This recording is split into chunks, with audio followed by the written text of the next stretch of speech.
Today's khutbah is dedicated to a very unique individual mentioned repeatedly in the Quran. It's Maryam salamun alayha. And the reason I decided to give a khutbah on some aspects of her life that Allah highlights in the Quran are actually inspired by a question somebody asked me this week. Somebody came to me this week and said that they've had a very close relationship with Allah since childhood, and that they've made dua to Allah from a very early age, praying tahajjud, even when they were a teenager, and whenever they asked Allah for something, Allah provided. This person actually had a pretty tough life. Father passed away at an early age, no brothers, and this woman has lived a pretty lonely life and basically decided to really truly depend on Allah. And so as she grew and developed in her years, she found that Allah miraculously answers her prayers. Every time she asks Allah for something, Allah has never left her prayer unanswered. So she developed this reliance and this closeness with Allah and would always turn back to Allah. She needs something, she goes and prays 2 rak'ahs and she makes dua to Allah. So a really beautiful connection she had with Allah. But where did the question come from? The question came from a fact that more recently she went through quite a series of very unexpected difficulties in life. And she decided that she's going to increase her ibadah to Allah and increase her du'as because her problems have also increased. So you figure the more your problems increase, the more you're going to ask Allah to help you solve your problem. And so she does that, and she prays like she's never prayed before, fasts like she's never fasted before, begs Allah, cries to Allah, sheds tears before Allah like she's never done before. But the problems keep getting worse. They don't get any better. And she starts thinking to herself, maybe Allah is not happy with me because before I used to pray and everything used to get answered. I've never had this problem before. Every time I had a need, I turned back to Allah and Allah solved my problem. But now I'm making dua after dua after dua, and I continue to beg Allah and my problems are not getting solved, they're only getting worse. What could possibly be the reason? And in her mind, the reason was, I must have done something wrong. Allah must no longer be answering my prayers because somehow I've been disqualified. I'm not in Allah's good books anymore. The reason I decided to give this khutbah is that this is a very common notion that can creep into somebody's mind. Now I get to Maryam salamun alayha, and I really, when she spoke to me, I remembered her because the thing with Maryam salamun alayha was even when she was young, her birth was strange. It was mentioned in the Quran. Not many people's birth is mentioned in the Quran. And the mother was expecting a son, but she had a daughter instead. And Allah says, "Laysa dhakaru kal untha," which has a multiple layers of meaning, but I'll just highlight one of them. This girl is like no other boy. This girl is special. And by the way, please remember those words next time, any of you, if you're expecting a child and that you were hoping, and your mother was hoping, and your father was hoping, and your extended cousins were hoping it's going to be a son, and you have a daughter. You remember that Allah didn't highlight the birth of a child like He did the birth of Maryam salamun alayha. It's an honor to have a daughter. It's a gift of Allah to have a daughter. And it's actually the behavior of the mushrikun to be upset that you had a daughter. ظَلَّ وَجْهُهُ مُسْوَدًّا وَهُوَ كَظِيمٌ. His face turns dark and he's depressed. He's swallowing his upset attitude because he had a girl. Girls are a blessing from Allah Azza wa Jalla, an honor. And it's a disrespect not only of the gift of Allah, but of the ayat of the Quran when you're upset that you had a daughter. You should be mindful of that. But that's on a side note. This child is born, she's actually given a special place in what was then the central house of Allah. And Zakaria alayhi salam used to take care of her, and every time he used to come to visit her to make sure she's doing okay, because she was dedicated living in the house of Allah. كُلَّمَا دَخَلَ عَلَيْهَا زَكَرِيَّا الْمِحْرَابِ وَجَدَ عِنْدَهَا رِزْقًا. Every time he'd walk in, he'd see food in front of her, and he'd say, "Where did you get these fruits? These fruits don't even grow here. And these fruits aren't even from this season. These fruits grow in the winter, these fruits grow in the summer. You have them in off season. Where did you get them from?" She would respond, قَالَتْ هُوَ مِنْ عِنْدِ اللَّهِ. These come especially from Allah. These fruits come to me from Allah. Imagine somebody whose du'as are answered in a way that's special delivery from the sky of food for this woman. And so when this sister was telling me her du'as get answered in life, I remembered Maryam salamun alayha and how miraculously Allah would intervene and provide for her even matters like food. Things that we can get up and get ourselves. She didn't even have to get up for that.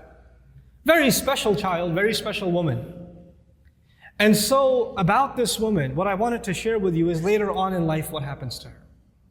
When she's a young woman, angels visit her, tell her that she's going to have a child. The first thought in her mind, I'm not married. What do you mean I'm going to have a child? Lam yamsasni bashar, no man has ever touched me. What in the world do you mean I'm going to have a child? كَذَلِكِ قَالَ هُوَ رَبُّكِ. That is how your master declared it. I'm sorry, we're just here to deliver the news. We're not here to negotiate whether this is going to happen or not. That decision has been made. You're having a baby. Now she's in shock. What am I going to do? She's going to turn back to Allah and hope that this will not happen to her. But it's going to happen. And I'll fast forward a little bit for you, just so you appreciate what happened to this woman. After she had the baby, and she came back to her town, the entire community that looked up to her as a zahida, as a spiritual woman, as a woman of worship and ibadah, someone who even the prophet of their community, Zakaria, had endorsed. She grew up under the tutelage of Zakaria alayhi salam. All the masjid community is standing there. She's walking back with a baby, and they all start collectively, together, start humiliating her. How could you do this? What have you done? There are women in the Jum'ah today. No Muslim woman can ever imagine being in a situation where she's holding a baby and somebody's telling her that child is not legitimate. She cannot imagine that kind of humiliation. No Muslim. And none of us can imagine that kind of accusation for our sister, for our mother, for our daughter. We cannot imagine that pain. It's beyond us. For the Muslim, our dignity is greater to us than our life. The sense of dignity Allah has given us is more valuable to us than even our life. And she knows that when she goes back with this baby, that's what they're going to say. It's one thing that they might be saying it behind her back. They're saying it in public in front of her. In front of her. Now I want to take you back to how she dealt with this problem. Because no amount of dua she made is going to change what Allah has decided. Allah has decided that she has to face this. She has to stand in front of this. And what does she do? When the child comes, as she's about to deliver the child, she says, Ya laytani mittu qabla hadha. She says, if only I could die before this happens. Hopefully I die giving birth. It's all on her mind. Because that will be an easy escape from what is coming. There is no other place in the Quran anybody ever wishes for death. This is the only one. Think about that. Why is it there? Allah Azza wa Jalla is acknowledging that sometimes people go through such traumatic, humiliating situations where they wish they were dead. Even that happens. That's how extreme her situation became. And Allah acknowledged that and recorded that in the Quran. Ya laytani mittu qabla hadha. I read this and I was just in shock. How did she just say that? You know, our Messenger alayhi salatu wasalam told us, La yatamannayanna ahadukum al-maut. None of you should ever wish for death. You should not wish for death. That's not something you should say casually. And she's actually now wishing for death. Why? Because this is an extreme case. This is a crazy situation. And so, the humiliation she will face is far worse than death. So she says, Ya laytani mittu qabla hadha. There are going to be, this is in the Quran for a reason, there are going to be people that are going to be in humiliating situations. And there's no getting out of it. There are going to be people that are going to have to face their family, that are going to have to face false accusations, that are going to have to face up to a mistake they made in the past. Who knows? And they're going to have to face that kind of trauma. And they'll have to find comfort in the example of Maryam salamun alayha. But she didn't stop there. She said, وَكُنْتُ نَسْيًا مَنْسِيًّا. 2 words, نَسْيًا مَنْسِيًّا. It was incredible words. Nasi in Arabic, they say fa'al and fi'il, these 2 awzan. They say nisi also. In one qira'ah it's nisyan. In another qira'ah it's nasyan. This is similar to dhibh. In the Arabic language, you have 2 kinds of words, dhibh and mathbuh. Nasi and mansi. The first of these words is actually used, I wrote this down for you, وَلَا يُقَالُ لِلْكَبْشِ ذِبْحْ إِلَّا إِذَا أُعِدَّ لِلذِّبْحِ. For an animal, for a goat or a ram, you don't call it dhibh until it's ready to be slaughtered. It hasn't been slaughtered yet. Once it is slaughtered, it's called dhabih. It's called madhbuh. Not before. Before it's called dhibh. She uses two words. Common translations say, I wish I was dead, I wish I was forgotten. That's what the translation says. But there are two words of being forgotten. One of those words, nasyan, actually means I wish, even though, because she's away from the masjid, right? She's not back home. I hope nobody ever misses me. They don't even ask the question, where did Maryam go? I wish I could be invisible, forgotten from people's memories right now, and nobody even has the thought of me. This is nasi. Nobody even thinks I existed. There are people that go through the kind of depression and anxiety where they don't come out of home. They don't leave home. They don't pick up phone calls. They don't answer text messages. They get anxious being around people. They're going through so much trauma that they wish they were forgotten. As a matter of fact, even if somebody knocks on the door, they say, I wish they didn't remember me. I wish I didn't have to face anybody. They want to just crawl away, but just be by themselves. This is nasyan. And she's hoping already that she dies. And nobody even comes looking.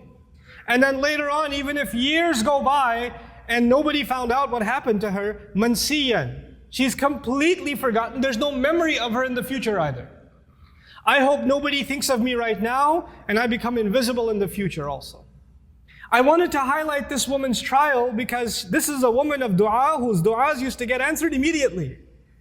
She didn't even have to ask for food and it used to come. And this is the situation Allah put her in. This is the trial that Allah put her in. Think about that. This is not because Allah hates her. This is not because Allah forgot about her. This is not because Allah wants to humiliate her. This is actually all of this ended up becoming Allah honoring her. You know, you have the case of Nuh alayhi salam, who was a very loving father. He made da'wah, he invited his people to Islam for 950 years. Can you imagine? You think he made dua for his son? You think he made dua for his wife? All those years, or he didn't care about them? Someone who cares so much about his nation, they spit on him, they insult him, and he goes back to them and makes dua for them. 950 years. You think he ignored his own son, his own wife? All those years of dua, and they didn't change. Isn't that the case? Does he blame himself? Yeah, maybe I didn't do something right. Or maybe Allah stopped listening to me. The reason I'm starting with that is people that were much better than we are. Much better than we are. They also had similar problems. There are parents in the audience that make dua for their kids. And they see that their children are going away from the religion. They're going down a dark path. And they can't control it. And they're making dua for them. And they're not seeing that their dua is being answered. And now they're getting frustrated. Is there something wrong with me? Why isn't Allah answering? Well, you're not the first one to be put in that position. Our Messenger ﷺ made lots of dua. You don't think he made dua for his uncles? His family? You don't think he considered Abu Lahab when he made dua for guidance? And if he did, despite all of that loving dua, Allah Azza wa Jalla himself tell him, إِنَّكَ لَا تَهْدِي مَنْ أَحْبَبْتَ. You don't get to guide who you love. You know, there are people among us, there are children among us who wish their parents or their elders were acting in a more guided way. I've met so many young people whose parents are in a haram, explicitly haram business. And the children, the son and the daughter is trying to tell the father and the mother, please get out of this. We're dependent on you. You're paying my college tuition. You're providing for us, but you're providing for us from haram income. And I'm not in a position to provide for the family right now, but this is wrong. And then they're told you're being disrespectful, you shouldn't talk back to your parents, etc., etc. Now, it's the flip side. It's the children making dua for the guidance of their parents. But things aren't changing. Things are where they were. These frustrating situations happen. And then on top of that are situations like health calamity. Not just family problems, but health calamity. Or you can't find a job, you have money problems. And you're making dua to Allah. You ask yourself, I even did i'tikaf last year. And I kept making dua and I didn't pick my head up from sajda all night long, and still I have this problem. Still it didn't go anywhere. So the first thing I want to remind myself and all of you is that prophets ﷺ, all of them, much before us, Allah mentions their du'as consistently in the Quran. And Allah also mentions their problems consistently in the Quran. You don't think, for example, that Yaqub alayhi salam, the father of 12 sons, made dua for all of his sons? And especially for his son Yusuf, when he lost his son Yusuf, you don't think he made dua for Yusuf's safety, that Yusuf should come back home, that he could look at his beautiful son once again? We know that he cried so much he lost his eyesight. Ibiyaddat aynahu. He lost his eyes over crying over his son. And all of those du'as for so many years go unanswered, and then eventually they get answered. You don't think that the mother of Musa alayhi salam, when she put her baby in the water, and the river just takes the basket away, the basket could flip over any time. And how do you know the basket is waterproof? How do you know it's not going to leak? How do you know it's not going to hit a rock and it's done? You're throwing something in a river. It's not a joke, it's a baby in a river. You don't think that mother is making dua to Allah? And notice the difference. In that case, in the case of Musa's mother, she makes dua to Allah, and a few hours later, she's reunited with her son. Just a few hours later. By the time the baby is hungry for the next meal, he's back with his mother. And in the other case, with the case of Yusuf alayhi salam, he was separated from his father. But he wasn't reunited with his father for many years. For many, many years. We are going to go through difficulty in life. And all of our problems are not going to be solved because we made a dua to Allah. Understand the reality of dua. What is the purpose of dua? We often confuse dua with talab. Talab in Arabic means to ask for something, to demand something. Dua means literally to call. That's what it means. Da'awtukum, I called you, I invited you, I cried out to you. This is dua.